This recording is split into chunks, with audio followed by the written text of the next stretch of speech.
Assalamualaikum warahmatullahi wabarakatuh.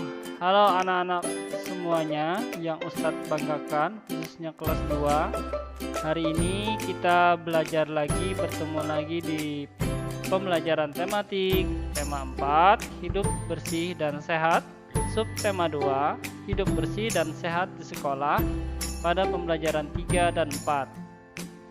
Baik anak-anak, seperti biasa sebelum menyimak video pembelajaran atau mengikuti pembelajaran pada hari ini, kita membaca doa memulai pelajaran.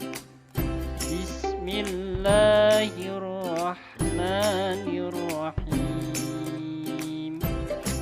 Semoga dengan kita mengawalinya dengan membaca doa memulai pelajaran, apa yang kita simak, dengar, dan kita lihat dapat kita pahami. Langsung saja kita masuk ke pembelajaran 3. Dayu dan teman-teman belajar tentang ruang kelas yang tidak bersih. Ada percakapan antara ibu guru dan anak-anak di kelas. Kata ibu guru, "Tahukah anak-anak ibu bagaimana kelas yang tidak bersih?" "Tahu, Bu. Kelas yang tidak bersih banyak sampah yang berserakan, Bu." "Benar, Bu. Kelas yang tidak bersih juga banyak kuman, Bu." "Bagus anak-anak ibu, sampah harus dibersihkan," kata ibu gurunya ya.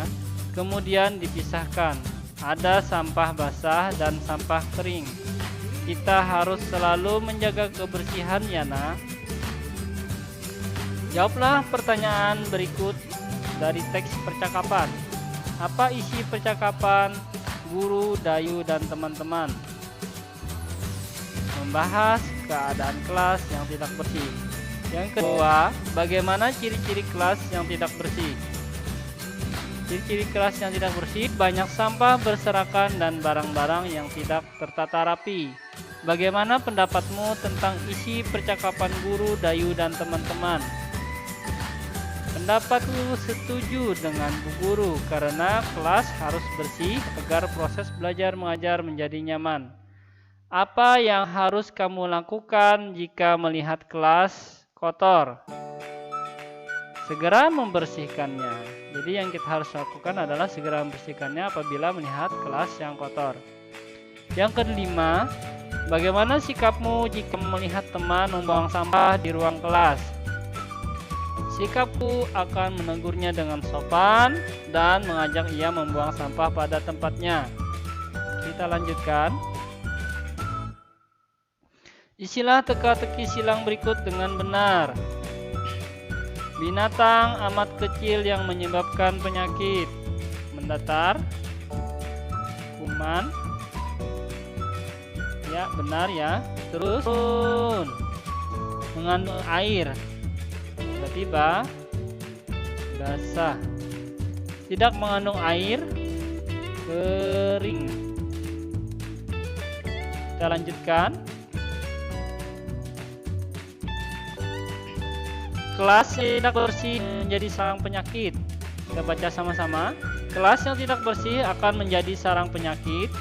Debu dan sampah mengandung kuman. Kelas juga akan menjadi sarang nyamuk.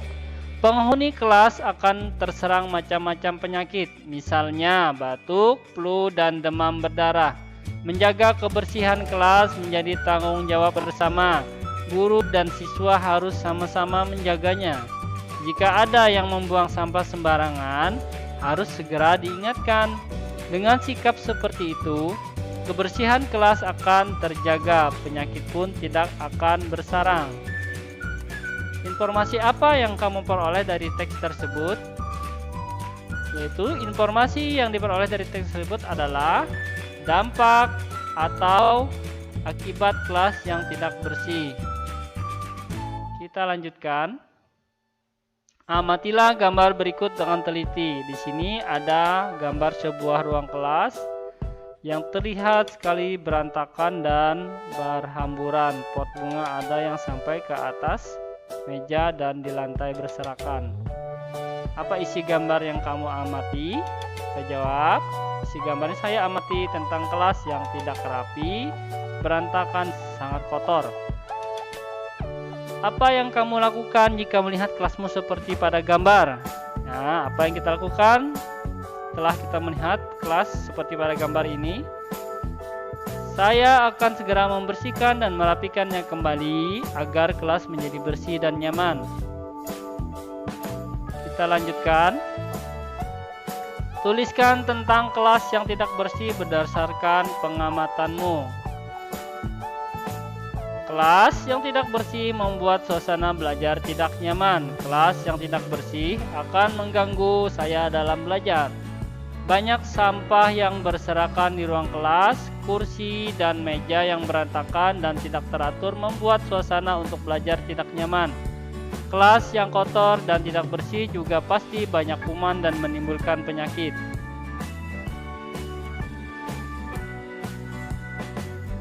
Ayo mengamati. Kelas yang tidak bersih harus dibersihkan. Kelas harus disapu agar tidak ada debu yang menempel. Gerakan menyapu dapat membentuk gerakan tari. Masih ingatkah kamu gerakan menyapu lantai dalam bentuk tari? Nah, ini ada gambar gerakan menyapu dapat membentuk gerakan tari. Amati kembali gambar di bawah dengan teliti. Di sini ada gerakan kepala, gerakan tangan, gerakan kaki yang dibentuk dari gerakan keseharian, yaitu gerakan menyapu lantai. Sekarang lakukan gerakan menyapu lantai dalam bentuk tari dengan hitungan. Misalnya saja 2 kali 8 selang-seling dengan arah yang berbeda. Jika sudah bisa, iringi kembali dengan alat musik. Misalnya saja gendang, rebana, tamborin atau tipa. Nah, ini contohnya gendang, rebana, tamborin atau tipa. Jika alat musik di atas tidak ada, dapat digunakan benda-benda di sekitar kelasmu, misalnya saja botol plastik bekas. Amati gambar berikut dengan teliti. Kalau kita amati di sini anak-anak ada yang menarik gerakan menyapu lantai dan yang laki-laki memainkan alat musiknya. Coba amati kembali gambar alat musik tipa. Permukaan dinding tipa membentuk pola bangun datar. Kalau kita lihat di sini ada yang berbentuk segitiga, permukaannya ada yang berbentuk segi empat. Segitiga dan segi empat merupakan contoh bangun datar. Tahukah kamu contoh bangun datar yang lain? Amati gambar di bawah dengan teliti. Nah, kita amati gambar ini. Ini bentuk yang lain dari segi 5. Ini yang merah muda atau pink adalah segi 6. Berapa banyak sisi, sudut, dan titik sudut bangun di atas? Nanti kita tentukan. Nah, tentukanlah bangun datar yang sesuai dengan banyak sisi, sudut, dan titik sudut berikut. Segi 5. Di sini segi 6. Banyak sisi 5. Banyak sudutnya 5, banyak titik sudutnya 5, itu adalah segi 5. Segi 6, banyak sisi 6, banyak sudut 6, banyak titik sudut ada 6. Kita jawab. Segi 5 adalah C. Ya, 1, 2, 3, 4, 5. A juga termasuk segi 5. Kemudian segi 6, yang B dan yang E juga segi 6. Dan D ini adalah segi 5. Kita lanjutkan. Untuk meningkatkan pemahamanmu, coba kelompokkan bangun-bangun datar berikut. Kelompokkan sesuai dengan banyak sisi, sudut, dan titik sudutnya. Bangun datar yang berbentuk segi 5 kita cari dari gambar di sini. Terus bangun datar yang berbentuk segi 6. Ini sudah ada dijawab 1. Ya, nomor 1 adalah segi 5. Nomor 2 juga segi 5 dan nomor 3 segi 5. Bangun datar yang berbentuk segi 6 adalah nomor 3 dan nomor 4. Kita lanjutkan. Nah, kita masuk pembelajaran 4. Aku malu punya pekarangan sekolah yang kotor. Kita baca bersama-sama. Banyak warga sekolah tidak peduli terhadap lingkungan. Banyak siswa membuang sampah sembarangan. Taman-taman di depan kelas juga kurang diperhatikan. Lingkungan sekolah menjadi kotor dan tidak rapi. Oleh sebab itu, banyak siswa yang sakit. Keindahan sekolah pun kurang terjaga. Sudah seharusnya kita membudayakan sikap malu. Malu jika pekarangan sekolah tidak bersih. Pekarangan sekolah tidak bersih karena kurangnya rasa malu pada diri kita. Harusnya kita malu jika pekarangan sekolah kotor. Oleh sebab itu, mulai sekarang mari kita bersihkan pekarangan sekolah dengan baik. Apa isi teks di atas atau isi teks di samping? Kurangnya rasa malu dari warga sekolah, mereka tidak peduli kebersihan sehingga pekarangan sekolah mereka kotor. Bagaimana ciri-ciri pekarangan sekolah yang tidak bersih? Banyak sampah yang berserakan dan rumput liar tumbuh di pekarangan sehingga pekarangan tidak bersih dan kotor. Kita lanjutkan. Amatilah gambar di bawah ini dengan teliti. Kalau dari gambar, banyak sampah berserakan di dekat tempat sampah ya. Apa yang dapat kamu ceritakan setelah mengamati gambar? Kita ceritakan. Dari gambar terlihat sangat banyak sampah yang berserakan, padahal sudah ada tempat sampah. Lingkungan tersebut terlihat sangat kotor, berantakan, dan tidak nyaman untuk dipandang. Jika melihat pekarangan sekolah kotor, apa yang kamu lakukan? Segera mengajak warga sekolah untuk bersama-sama membersihkan pekarangan yang kotor agar kembali bersih dan nyaman. Kita lanjutkan. Tulislah hasil pengamatanmu tentang pekarangan sekolah yang tidak bersih. Pekarangan sekolah yang tidak bersih membuat siswa tidak nyaman dan sulit untuk bermain saat istirahat jam belajar. Semua sampah yang berserakan dan rumput liar yang tumbuh lebat akan sangat tidak nyaman dan tidak menyenangkan. Bisa contoh yang lain kalian tuliskan di sini.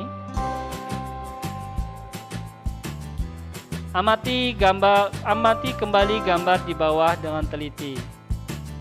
Ini gambar gerakan kepala, tangan, dan kaki. Kamu sudah pernah melakukan tari gerakan menyapu lantai dengan hitungan dan iringan. Sekarang, kembangkan tari gerakan menyapu lantai menggunakan pola lantai. Pola lantai adalah pola yang dibentuk sebagai cara menari untuk berpindah, bergerak, atau bergeser. Sedangkan penari adalah orang yang melakukan tarian. Perhatikan gambar berikut dengan teliti. Nah, di sini yang pertama, pola lantai membentuk garis lurus ke samping. Terus yang kedua, pola lantai membentuk garis lurus ke depan. Dan pola lantai membentuk garis huruf F. Huruf V ya. Dan yang keempat, pola lantai membentuk huruf O. Nah, jadi kita harus mengenal beberapa gambar berikut dengan pola bentuk tari ya. Jika kamu sudah bisa, iringi dengan alat musik. Alat musik yang dapat digunakan misalnya tadi gendang, rebana, tamborin, atau tifa. Jika alat musik di atas tidak ada, dapat digunakan benda-benda di sekitarmu, misalnya gunakan botol plastik bekas. Jika alat musik di atas tidak ada, dapat digunakan botol plastik bekas. Perhatikan gambar rebana dengan gendang berikut. Ini rebana, permukaannya adalah bidang bulat ya. Terus permukaan atas rebana berupa bangun datar berbentuk bulat atau lingkaran. Terus ada gambar gendang, permukaannya berbentuk segitiga. Pada dinding gendang terdapat pola segitiga, dua atau lebih bangun datar dapat disusun.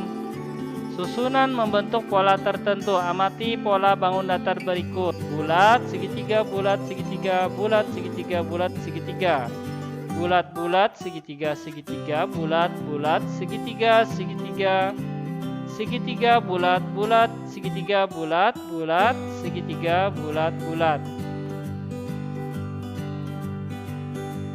Tentukan bentuk bangun datar selanjutnya sesuai dengan pola berikut. Nah, kita berlatih menjawab. Yang pertama, dari gambar adalah bulat-bulat segitiga-segitiga, bulat-bulat segitiga-segitiga, berarti selanjutnya adalah bulat-bulat, segitiga-segitiga. Kemudian nomor 2, persegi 4 ya, gatas ya, terus persegi 4 dan seperti gatas. Nah, selanjutnya seperti ini polanya. Yang ketiga, yang keempat, kotak-kotak bulat, kotak-kotak bulat, kotak, berarti kotak persegi. Segitiga bulat, nomor 5 ya, segitiga bulat kotak, segitiga bulat kotak, terus semuanya segitiga bulat dan kotak. Nah, inilah beberapa pola dalam bangun datar.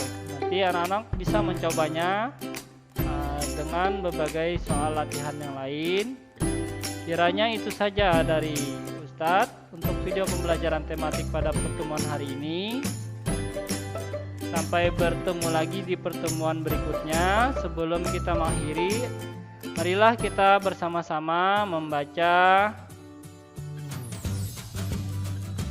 doa penutup pelajaran, yaitu Alhamdulillahi Rabbil Alamin. Assalamualaikum warahmatullahi wabarakatuh.